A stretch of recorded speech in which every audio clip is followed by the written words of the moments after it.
Hello and welcome back everyone, my name is The Clever Fool. Today we will be doing the 5th episode of Attila the Hun, the Catalaunian Fields. Now, overall we have this goal of completing every single Age of Empires 2 Definitive Edition campaign on hard difficulty, while hunting for all of the campaign related Steam achievements. This particular level actually does have a Steam achievement associated with it, and it involves defeating all the enemies before the 30-minute mark, as you will probably be able to see in the achievement, I guess, screenshot that should be overlaid the gameplay just about now. Seems like it's a pretty straightforward deathmatch. I've never beaten it in only 30 minutes though, so we will have to see just how we can manage that. Let's dive right in. And now, said Father Armand, is where I enter the story. The battle between Hun and Roman was fought at the end of June 451. The Romans were commanded by Aetius, a brilliant and celebrated general who had been held hostage by the Huns when he was a boy. Aetius knew Attila, and he knew the Hunnic ways. Since he had returned to the Western Empire, Aetius had done more than any man to keep Rome alive throughout the period of barbarian invasions.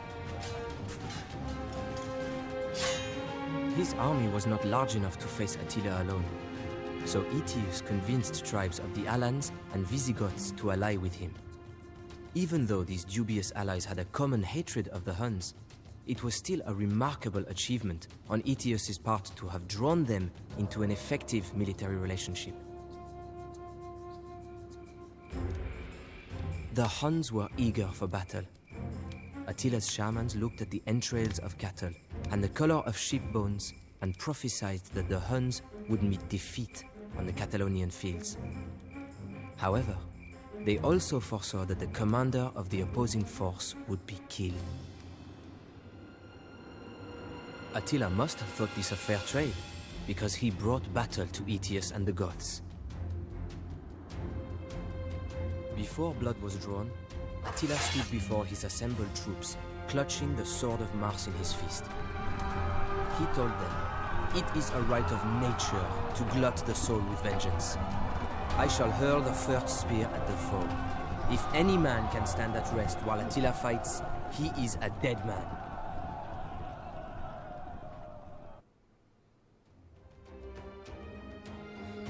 Okay, we got 30 in-game minutes to defeat the Romans, Visigoths, and the Alans.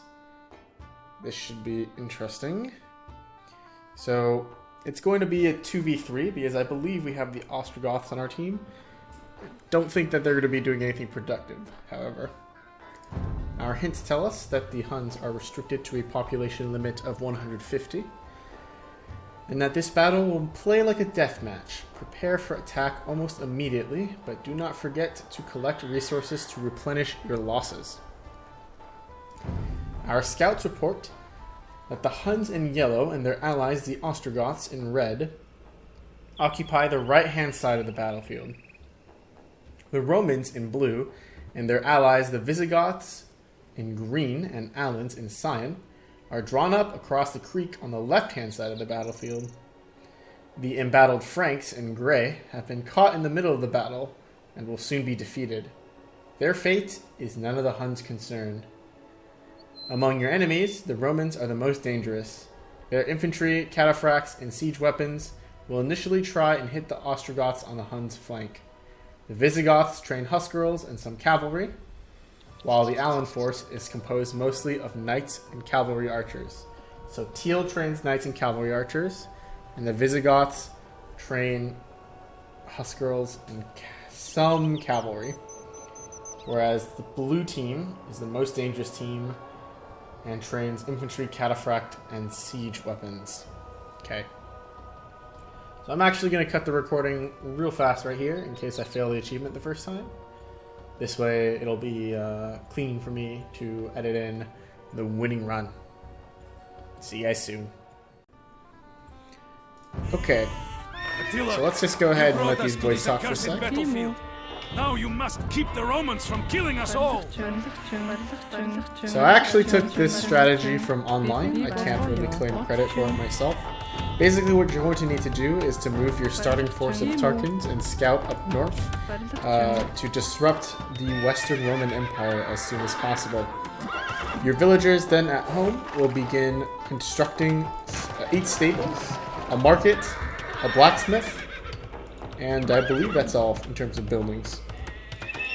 Right away at the stable, the first one that comes up is going to start researching husbandry so that the knights can move faster. And we're going to have our scout bait the AI. So the Western Roman Empire starts in the Imperial Age, and they'll upgrade their units very, very quickly if you allow them to stack up. They'll also build 3 castles if you let their villagers go unimpeded at the start of the game. So all of these factors combine to make them the most dangerous enemy that needs to be taken out immediately. So what you see going on screen right now is that I'm using my scout cavalry to leer out the starting force of the Western Roman Empire. What's going to happen here is that their starting units are going to get baited into the Ostrogoths, who are my ally, and this way I can run my Tarkans in so that they can disrupt the building of the castle here. One of the main themes of this mission is going to be destroying town centers and killing villagers, because if you're able to kill enough villagers and destroy all the town centers, then actually the players will just resign straight off the bat, even if they have military units left. So in this sense, we're able to focus down the players that we need to focus down.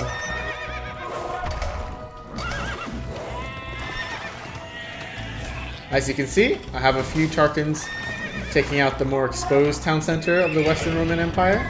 The stables that I have coming online are starting to produce knights, and I'm selling off all of my starting stone so that I can use it to continue to produce knights. It's going to be a complete all-in approach. So mainly, you just want a couple of cavalry units running around to make sure that the villagers don't actually get any significant buildings up to impede your advance. And you want to keep the flow of your knights fairly constant. Otherwise, they'll be able to create enough units to mount up a successful resistance, which you don't want. The problem is that all 3 AI have lots of resources in this mission, so the more time that goes by, the more difficult your job is going to get. Here you see that we managed to destroy the first TC, and they already have champions. So imagine if we left these guys to the last enemy, we would be facing down castles, trebuchets, cavaliers, elite cataphracts, fully upgraded champions, so on and so forth. It'd be very, very difficult to deal with.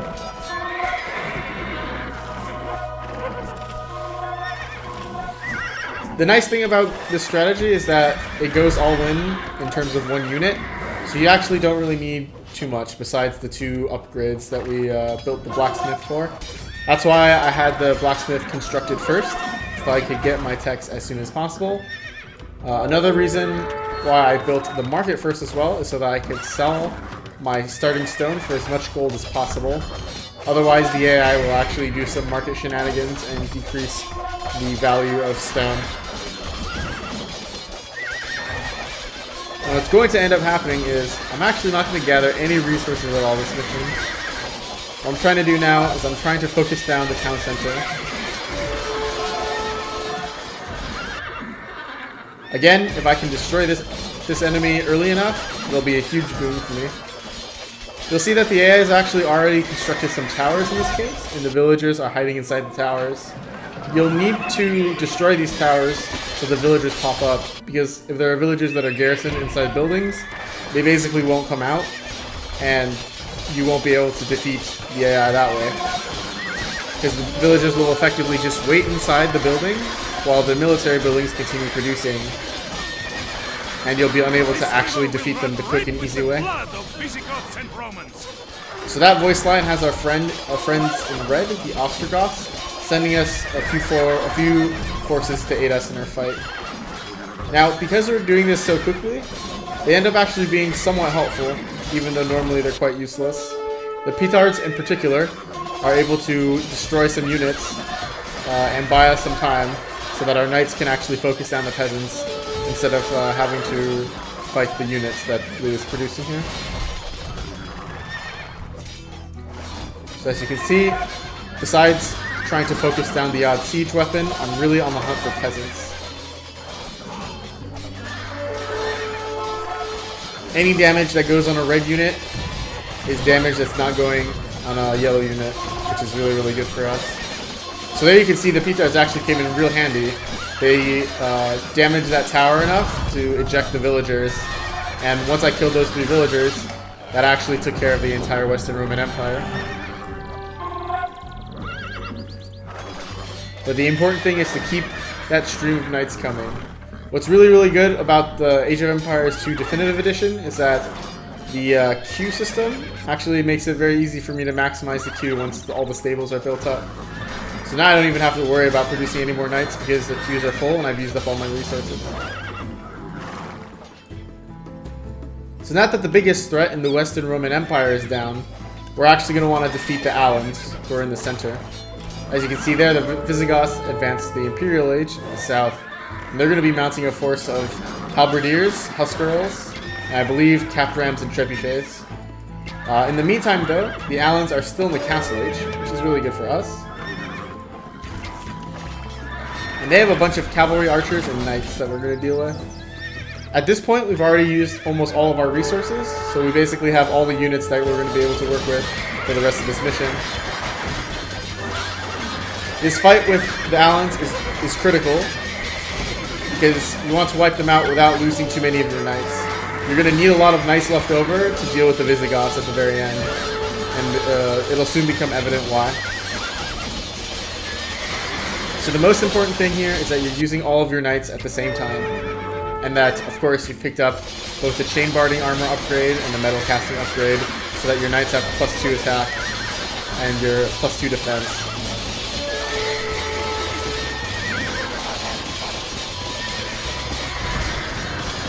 So you really want the villagers to not run into a castle, because if they run into a castle, it's basically going to have to come down to baiting them out in order to actually be able to kill them to win the mission. And we really are pressed for time here because we're trying to make it within the 30-minute mark. We still have about 17 minutes left, so we're actually in pretty good shape, considering that the most difficult enemy is out, and all of our units on the field have already been produced.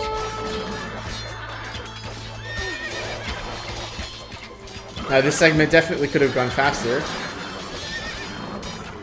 because I wasn't able to find where the last few villagers were. If you see that berry bush at the bottom of the screen, that actually turns out to be where the villagers are.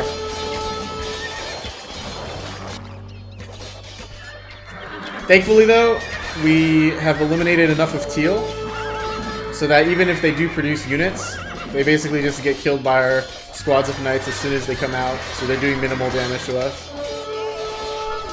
Also, their castle placement just really isn't good. We're able to gut their entire base without even taking very much castle fire at all.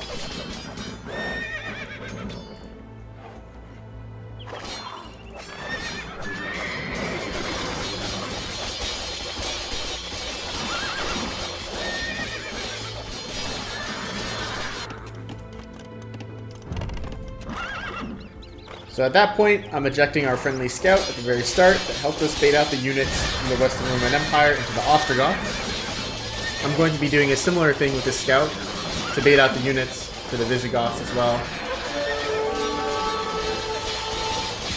Right now I'm really just hoping that I didn't let any villagers get inside the castle, but as you can see, the buildings are starting to collapse, so we're in really good shape.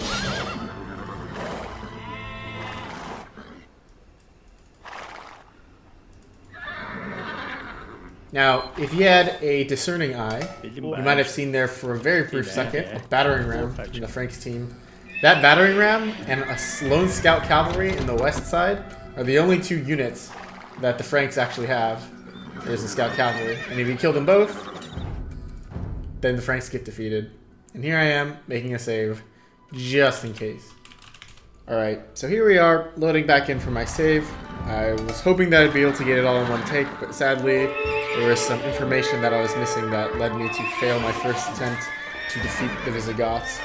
So you can see there with what little remained of my food, I was able to create a few scouts, just in case I needed some bait. Scouts are really, really useful to trigger the AI to chase them, especially the infantry. And while they're chasing the scouts, they aren't actually fighting the knights that I have left. We need to keep in mind that the mission is to destroy town centers and to kill all the villagers. You don't actually need to kill all of the infantry or the military units and buildings.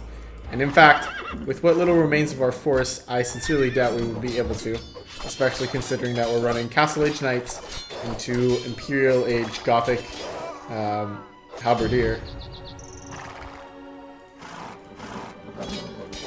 Funny thing is, I don't know why those capped rams are just kind of sitting there.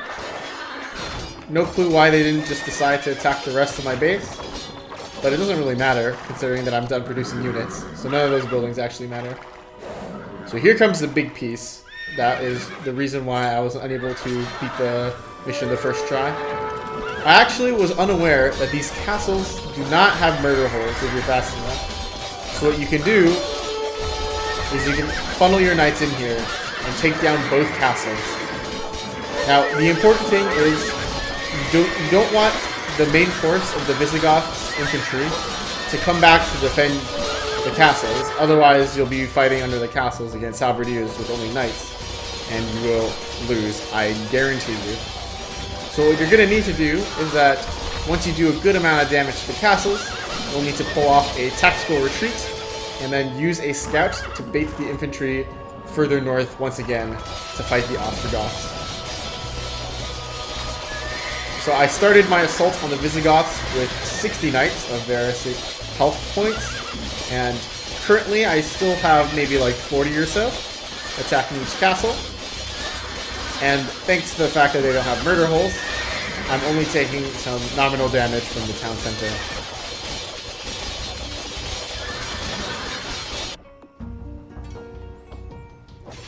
My Ostrogoth ally is sending me some two-handed swordsmen to aid in the fight.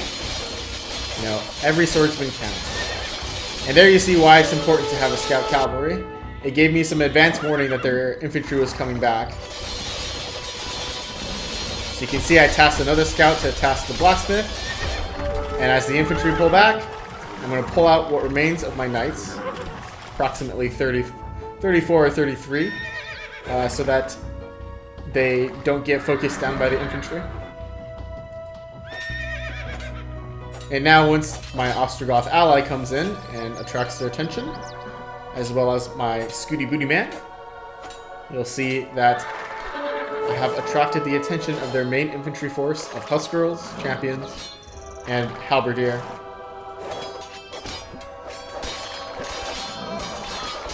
And here we see some wonky pathfinding. At first I thought that was like FPS drops or stuff like that, but no. That was just kind of wonky Age of Empires 2 Definitive Edition pathfinding that I hope that they improve in future patches. The pathfinding is okay, but the infantry are definitely moving slower than they could be. It seems like the AI is repeatedly telling them to move somewhere so that they're doing these little hiccups. It's a feature that I saw in Age of Empires 2 HD that I really, really disliked. But in HD it was much more noticeable. Here it seems like they're just mild jitters, so it's not a huge deal.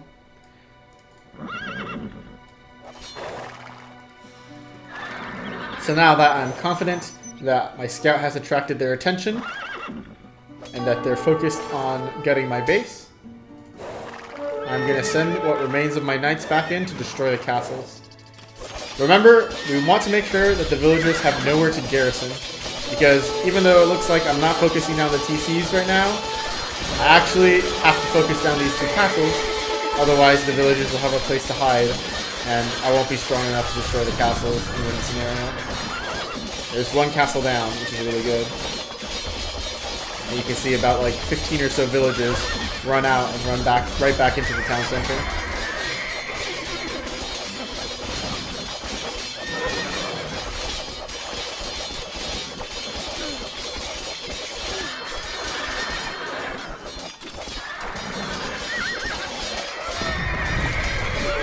Both castles down, and at this point I don't think that the Visigoths will actually try to rebuild castles. So the order of doing this is very important, because if you destroy the TC first, you'll be under Withering Castle Fire from both castles that are right next to that TC. Now you can still take out that TC relatively quickly if you decide to go for it first, but the problem is, if you do go for it, the villagers will garrison inside the castles anyway, so you end up needing to destroy the castles. So for me, once I discovered that the castles didn't have murder holes, I decided to destroy them first. Now you can see that as the villagers eject from this TC, because they have nowhere to run, they're actually running down towards the TC on the right side of the screen here. And that's the final TC that they have left.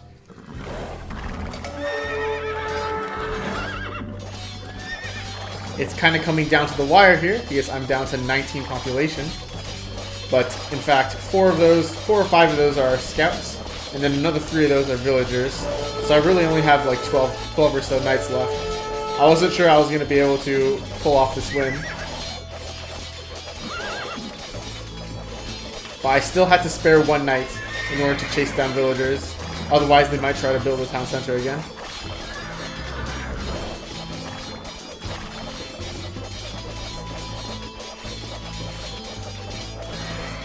So it's really coming down to the wire here. I believe I have like 6 or so knights left. I have 7 knights left. And the villagers have ejected. So they're not going to be able to garrison back inside that town center. So I'm going to have my knights kill as many peasants as they can before they get too far away. And you can see, the peasants actually thought that they could win because they started fighting back against my knights. It got really down to the wire here.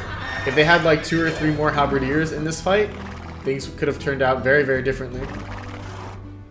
But because of the efforts of our scout cavalry, we actually managed to survive, and we end up with 7 knights remaining. The Roman army lies scattered. Now there is nothing to stop our invasion of Italy. And here we have the Visigoths deleting all their... Very nice! Use the save, but I think it's worth it for this one. I'll probably do a voiceover for this one, because I really had to pull out all the focus there. So you'll hear from me then. Woo! Nice! It's much more fun when you're trying for the achievement than when you're not. Thanks, pass me. Anyhow, there we have 7 knights left, and we finally win. So I guess that's it. It was a catastrophic battle. One of the largest and greatest the world has ever seen. The stream was turned to a torrent by the rushing of blood. I pity those that were forced to slake their thirst from it. Cadavera vero innumera, the Romans said afterwards. Truly countless bodies. Perhaps 300,000 men were left dead on the Catalonian fields.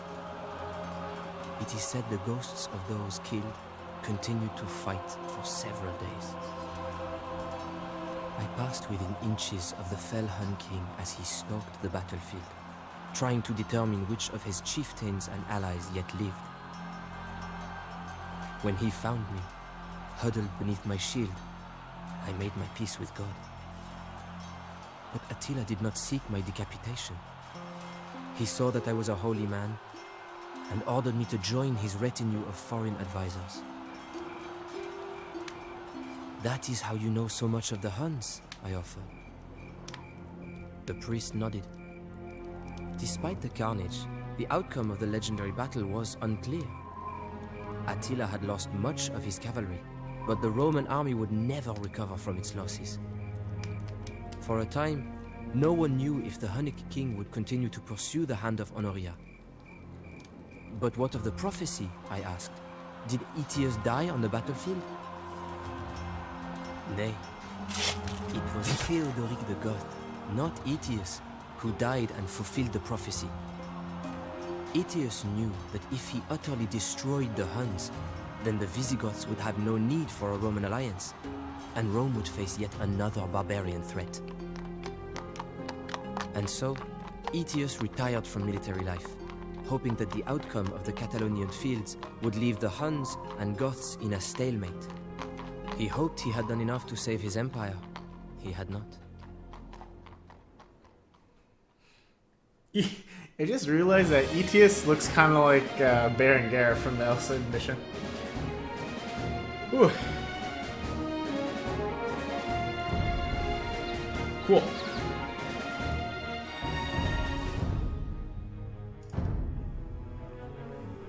Wonderful. So, I'll probably do a voiceover for this one. Until then, this has been The Clever Fool, signing out. Got the achievement. See you guys next time.